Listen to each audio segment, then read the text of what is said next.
guys, this is Squishy Monster, and today I'm going to make a tuxedo cake. And I'm going to scale mine down for my purpose, but the whole recipe will be available on thesquishymonster.com.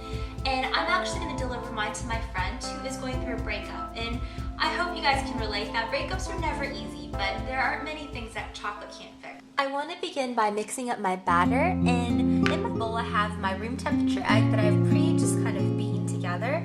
And then to that I want to add in my sour cream. Love that thick tang, and then I'm going to blend that together, streaming in my melted butter.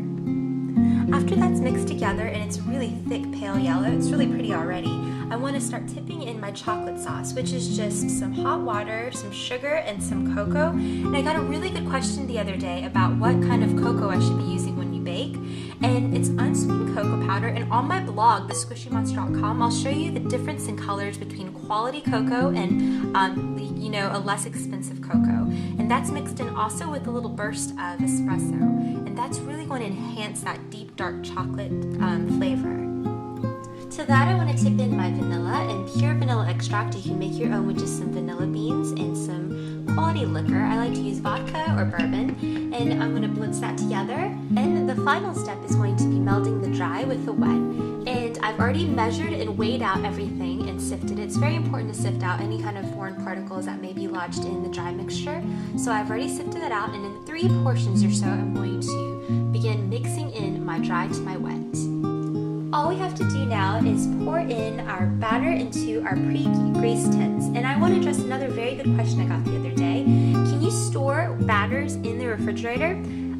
You can if you desire a flat cake. So what happens is that when the dry and the wet get together, there's a chemical reaction that occurs. So for example, the baking powder begins to be activated. So if you must, you can separate the two and have the wet ingredients in one bowl and dry ingredients in another bowl, and store it in the refrigerator until you need it, and then let it all reach room temperature and then put it together and bake it off if you're in a rush or something like that. But so all we have to do is pour it into the tins, and you can pre-measure them, or you can weigh them out with a digital scale just to ensure accuracy that each cake will be level. So while my cakes are baking, I can start on my ganache. So I'm going to measure out about a half a cup of heavy cream, and no worries, all my directions and measurements and recipe can be found on thesquishymonster.com. So to that, I want to weigh out 4 ounces of chocolate chips. So let's spoon that in there. And then I want to tip in just a little bit of vanilla, just like that, and some salt. And you can use kosher salt if you'd like. I like using fine salt whenever I bake or make any sweets, just like that. And you can utilize the double boiler method, or you can just zap the whole thing and do the lazy method in the microwave.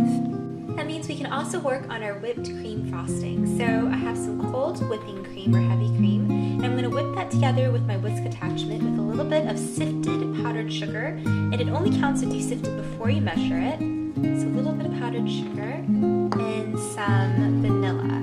And you can also infuse this with any type of liquor or liqueurs you'd like. Just a little bit of vanilla goes in there like that. And whip up the whole thing until you get a really creamy frosting consistency. I'm just dipping my strawberries now. And even though we zapped the ganache in the microwave, for this you want a consistent heat, because the strawberries are going to provide a garnish which will be a focal aesthetic point. So you don't want it to be clumpy or anything like that. It is going to be crowning the cake. So I have just melted and chopped a good quality chocolate bar, and I set it in a double boiler so it provides consistent heat.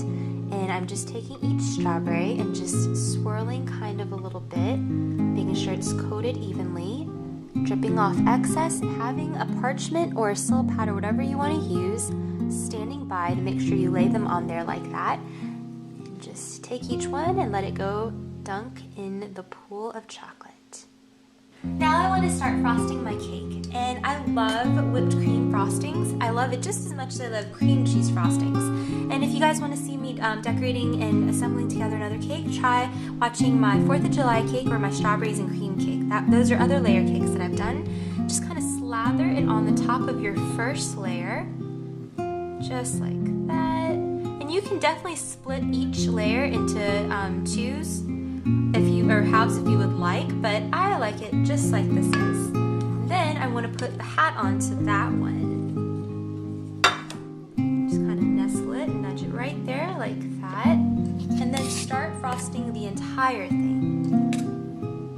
The fun part of dripping the chocolate and just drowning this cake in some chocolate ganache has come. So I have let my ganache set a little bit, so after you zap it, and make sure you don't make it too hot, you want to mix everything together, and the residual heat will help melt the chips. And you want to set it aside or pop it into the refrigerator until it's a really thick consistency. And you want to slowly just pour it on top. And you want to use just a little bit at first, and then you can just always add more. Then take a spoon, and then just kind of let it drip down the sides. Here's my cake, and I'm ready to shoot it on over to my friends, and hopefully this boosts her mood. It's supposed to encourage feelings of euphoria, they say chocolate does. So this has got some double action chocolate going on, and hopefully it tag teams her into a little bit of happiness, a slice of happiness, if you will. I hope you guys enjoyed this tutorial, and thank you so much for hanging out with me. This is the Squishy Monster, and I'll see you guys soon. Bye!